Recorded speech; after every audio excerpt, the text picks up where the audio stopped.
Hey everyone. So this video is going to be a little bit different. Normally I'm talking to the camera and walking you through like a hive inspection or, what we're looking through. But this one we're going to be harvesting honey. So if you received a honey jar, this is exactly where it came from. You're seeing the process. Normally, again, I'm talking to the camera, but I had a couple friends helping me, and rather than, wasting their time talking to a camera, considering it does take a lot when it comes to harvesting, I figured I'd just do a voiceover and just kind of walk you through what you're seeing. So you can see that I'm going through the hive now. The top box is where I'm pulling the honey supers from. Those honey supers only have honey in them. Typically, they're going to store that at the very top of the hive, so there's no eggs or the queen shouldn't be up there. And that is basically where the surplus of their honey is. So all of the honey that we see up top there is just leftover honey that they are storing for winter. Now, that being said, a lot of people say, well, isn't it kind of mean that you're taking their honey? And not really, because they also have honey in those lower boxes that you see there. So this is just extra that they have. And if I were to leave this honey, which it's all fully capped, you can see it has that nice white look on it. That means that every single one of those cells is filled with honey. If I were to leave that, that would mean that the bees have less work to do. And if I do that, then the hive might actually split. And what splitting means is basically how they reproduce. If they say, hey, I don't have any work to do in this hive, I'm going to make a new queen, and I'm going to leave with that queen to start a colony somewhere else. Which isn't bad, but me as a beekeeper, I would like to keep my colony as strong as possible and keep them productive. So the trade-off is that I keep them here in a home that I can basically monitor to make sure there's no mites or any other things that can harm them as a colony. And in return, I'm taking a little bit of honey that keeps them productive, but also rewards me as a beekeeper. So again, what you're seeing is I'm taking that extra honey off of the top, and what I'm doing is I'm lightly flicking them off with a brush, which the bristles are not very heavy at all, or hard, I should say. So I'm just lightly flicking them off, and you're going to see that they're going to start flying around me. So immediately they're going to be a little bit more defensive. The more honey they have, the more defensive they'll be. There's only one time here when harvesting that a bee actually tried stinging my glove. And the stinger did come off on my glove, and you'll see that a little bit later.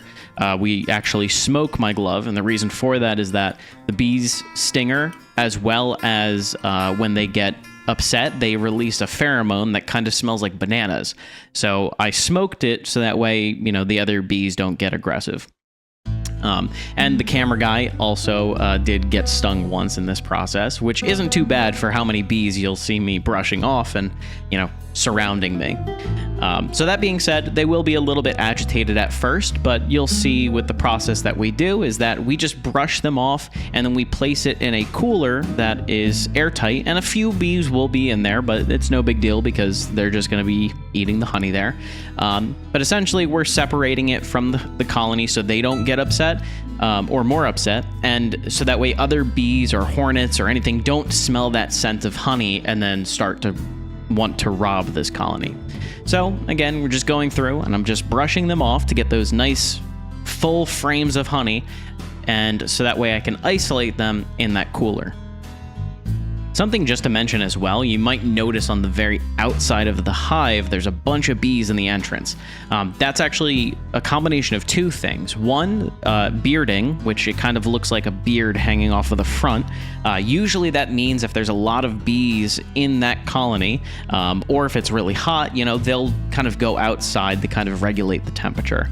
And then you'll see on top there on the face of the hive, that's called washboarding. And funny thing enough is that we know so much about bees. We have such a long history with beekeeping, way back into ancient Egypt, and we still don't actually know why they washboard. There's many theories, but there isn't a definitive answer. So I think that's pretty interesting.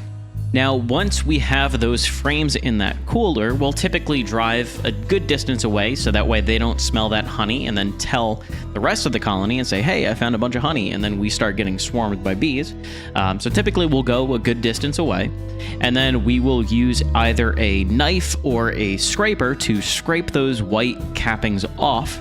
And essentially those white cappings act like a honey jar, and we open up those honey jar lids on those frames, and then we put it in something called an extractor, which has a couple of cage openings to lay those frames inside of, and then we spin those, and it uses centrifugal force to push the honey or pull the honey out of those frames up against the walls of the extractor, and then it falls down below, where we can then open up the honey gate and allow that honey to flow out.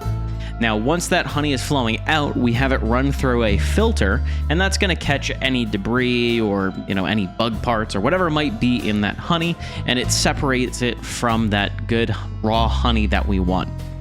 Now, again, while you're watching this, you're probably thinking, okay, I hear raw honey. What is raw honey? Raw honey essentially has all of the minerals and all of the pollen that is inside of the honey, and it's not taken out. So usually if you don't have raw honey, that generally means that it's been pasteurized and heat treated. That is still good. It just doesn't have as many minerals. It's not as healthy. You don't get as much of the added benefits of having like the pollen and all of the extra enzymes that come from the bees. Typically, that's something you're going to get from a grocery store or, even local beekeepers. They'll also pasteurize their honey. But typically, the raw stuff is what is going to have most of those minerals, most of those pollens, and give you a little bit different of a rich flavor that I personally enjoy.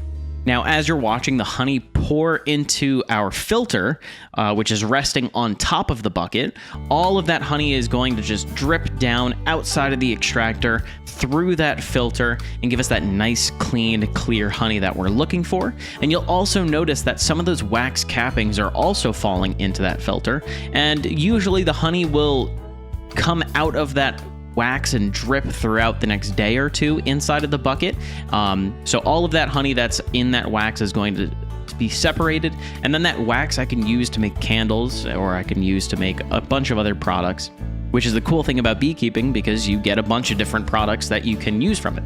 Now, while you're watching the honey continuously flow here, I might as well just tell you a couple of different interesting facts. So again, honey is a antimicrobial, so bacteria does not live in it. The other cool thing is that honey can last basically forever as long as the moisture level is below 18%. And before I start bottling them, I always double check and make sure that the moisture level is below 18% to make sure that it doesn't ferment or it doesn't spoil over a long period of time.